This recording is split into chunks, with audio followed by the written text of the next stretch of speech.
Hello world of YouTube and welcome to the last episode of Redacted for August, the show where every album has a story. The one that was supposed to go live last week is just going to go live in December during me catching up on stuff that I started working on but stopped for a certain reason. And the reason why I'm pillaging forth and doing this episode is because in the greater conversations of artists who are currently doing some big things, not that the artist that was going to be talked about last week isn't always making moves, but Oasis are on a reunion tour, which is insane. And when I was sitting down to talk about bands to do again for this show, Oasis was absolutely one of the first ones that came to mind, partially because, like the Arctic Monkeys, they are a band who is notorious for having some choice B-sides that end up on the cutting room floor, as was the case the last time I did a Redacted on them for their album that started this millennium off, Standing on the Shoulders of Giants. The subject this week I'm tackling partially because it's a record that I don't really have a whole lot of history with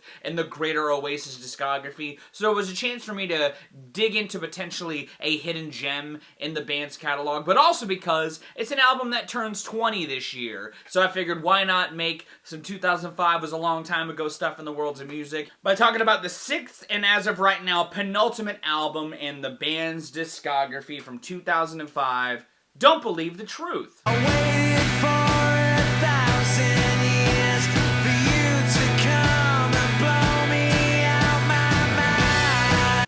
One thing I didn't know when going into this album is that it was Oasis' own proverbial Mardi Gras, the Creedence Clearwater Revival record. However, unlike that album, I definitely think that this showcases that the rest of the members of the band are pretty solid songwriters, even if Jem Archer and Andy Bell were new to the band from their last record. They sort of have a songwriting style that fits well with the Gallaghers.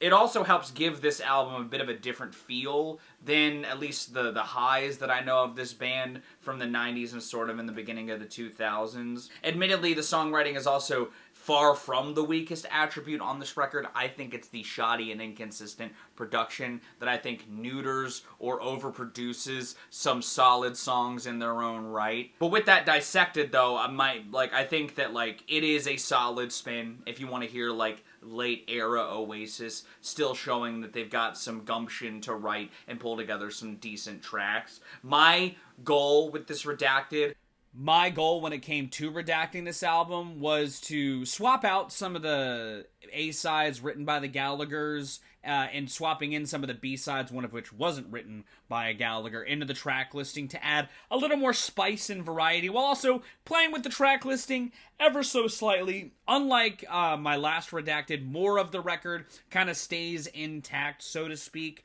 with the general flow of the album not really being wholly disrupted. I just wanted to sort of tweak it a bit here and there. Like the last time I redacted Oasis, my version of Don't Believe the Truth is longer. It's the same number of tracks, but 2 minutes longer. Will I do a track-by-track reasoning as to why I swapped it out? You'll have to find out after looking at the track listing right now. Turn up the sound, turn it up for everyone. Felt it burn ever blaze and ease in my way. You talk, hey, Lyla, the stars about to fall. Love's like a bomb, you're blowing my mind. If you give me a minute, a man's got a limit. I can't get alive. Evening showers us. See they can do to be part of a queue in this town. I will keep the dream. Rain your goals. The sun will shine on you again. And all your brothers and sisters are gone and then won't come back. Let there be love.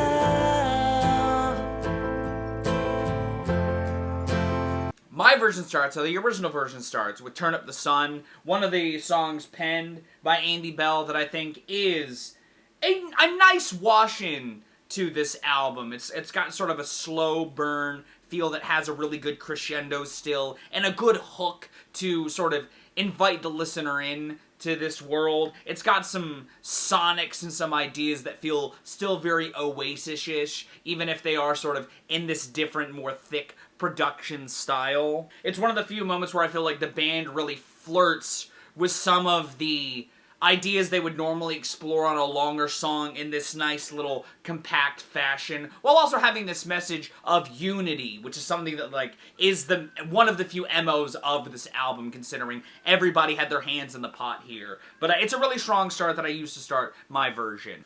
While the original version goes from there into the stomp-filled Mucky Fingers, I more feel like the sonics and tone of that song lend it to being a late in the album cut, so I have it coming in later, and instead, I ramp up that energy more, because we're getting the party started with a song written by Jim Archer and a B-side to the lead single Lyla, Eyeball Tickler. It's, again, another one of those moments that kind of doesn't happen enough during this era, where they really turn up that energy and let those electric guitars be the forefront of the song. Sure, the album still has electricity coursing throughout its veins, but I feel like moments like this are few and far between in this era, and I wanted to sort of have one come early on to really just ignite the track listing. It's got the same kind of like stomp, but it's one at a higher tempo, with just a bit more energy to help get the listener really invested in what's going on.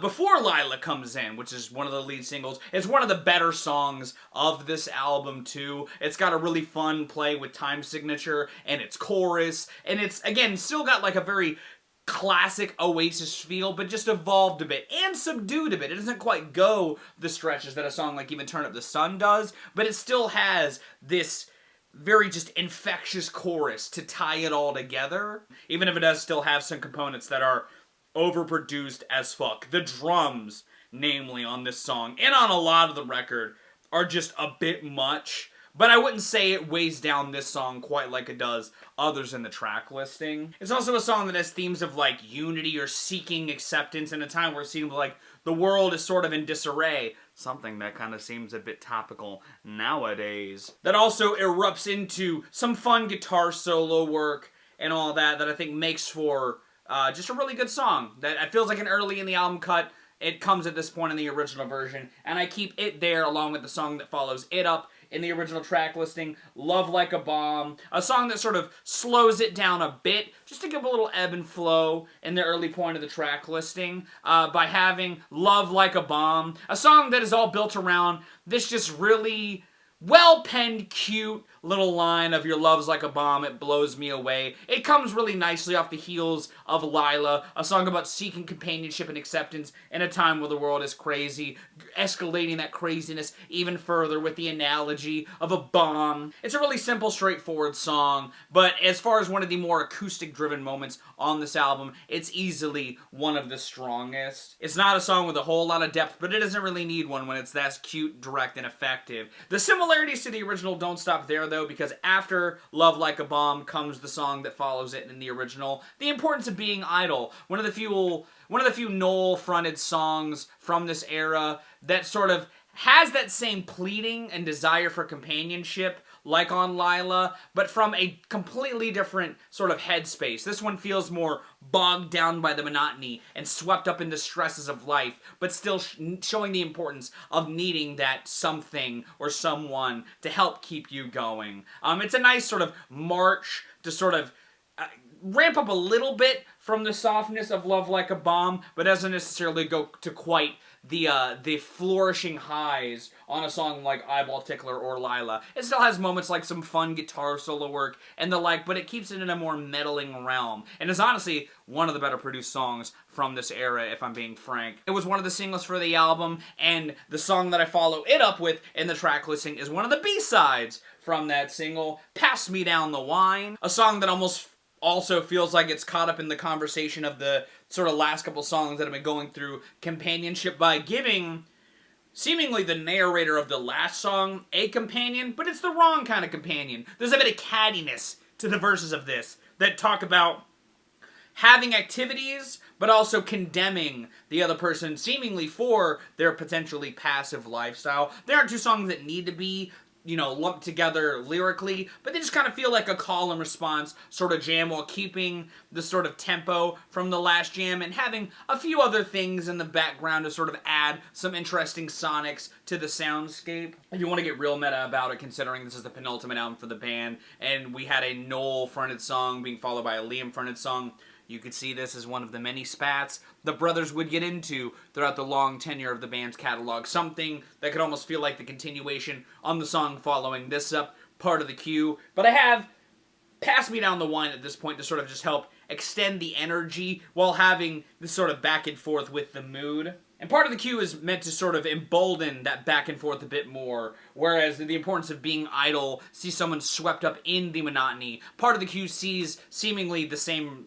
protagonist, maybe because it's also a Noel-fronted song, out on the town, trying to break out of the monotony and get the same sort of help that's been sort of pleaded for earlier in the album, only seeing themselves lost in the open world, still unable to find that sort of companionship, but trying to have the determination to see it through. It's a song with a bit of optimism in its lyrics, but some solemnness in its sounds that creates a sort of dichotomy that doesn't happen a whole lot, the sort of sad sounds with an optimistic message, but I do like the approach on part of the cue, and again, it's another one of the better deep cuts on the album in my opinion. I love the way that the guitars sort of dance around the rhythm, while Noel sort of dances with them, in this beautiful song of sorrows. Now, from part of the cue is where the last three songs of the record really start to come into fray, and we get this sort of like building up to a crescendo. However, I inject a song amongst those three to create a four-piece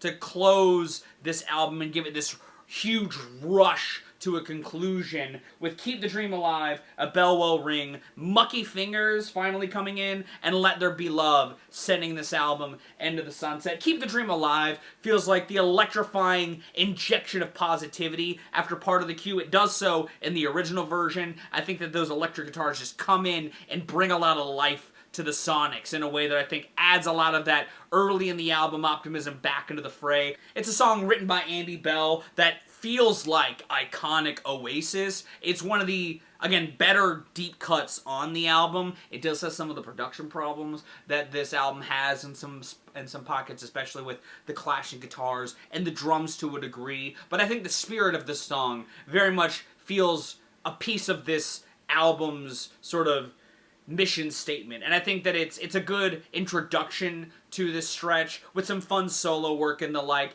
to sort of bring the listener back into the grand scope that this band had toyed with in their heyday, but still does so in this condensed fashion. A Bell Will Ring sort of just ramps up the energy after that. A song that's got stuff like shakers and tambourine to add to the tapestry, while pillaging forth on that optimism for not just things to get better, but the things to turn around the corner to something new. It still has that sort of pull yourself up by your belt strings and sort of go forth at the world head on, but with a different style to, again, showcase the difference in songwriting from the members, while having this unity amongst the four in this conclusion.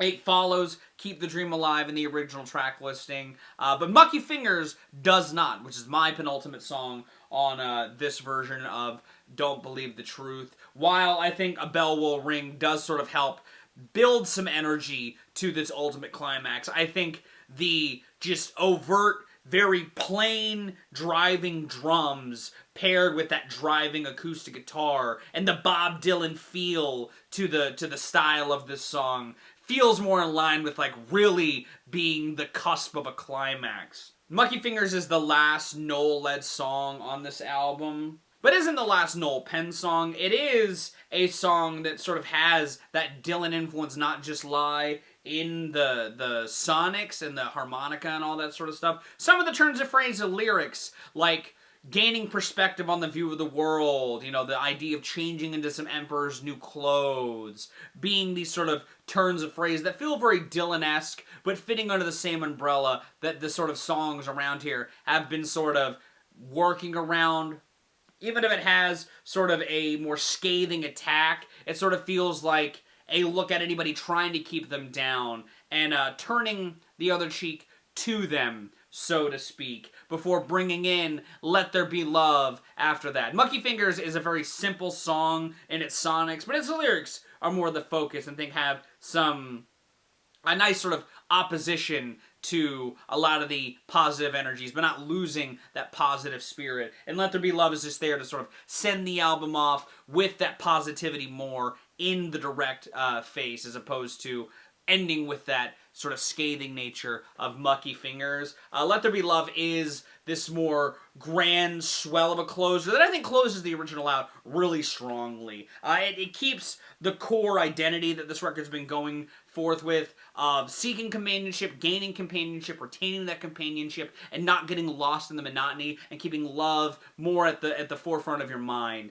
And I think it helps sort of like bring all that to a head just really well. It has the same sort of like build and bigger sonics that the band is known for and has done a couple times up to this point in the record, but I think really sort of like Lyla, really teases that cusp more than a lot of the stuff before it. There's a real ebb and flow in the pacing of this song that I think lends to that grand climax. And so I used it as the grand climax to mine. It is a Noel Penn song, but is a Liam-fronted song, which I think is a good showcasing of Noel's difference in songwriting between Mucky Fingers and this as well. But that is my version of Don't Believe the Truth. Would you like to listen to it? Linked in the description is a YouTube link with the track listing listed below it if you'd like to see it again for yourself. If you've spun it, let me know your thoughts on it in the comments down below. If you like this episode of Redacted, give it a like. If you want to see more, consider subscribing. I drop 2 to 4 vids a week depending on what I've got going on. I've been averaging about 3 a week because life has been crazy, but not crazy enough to stop the production train rolling.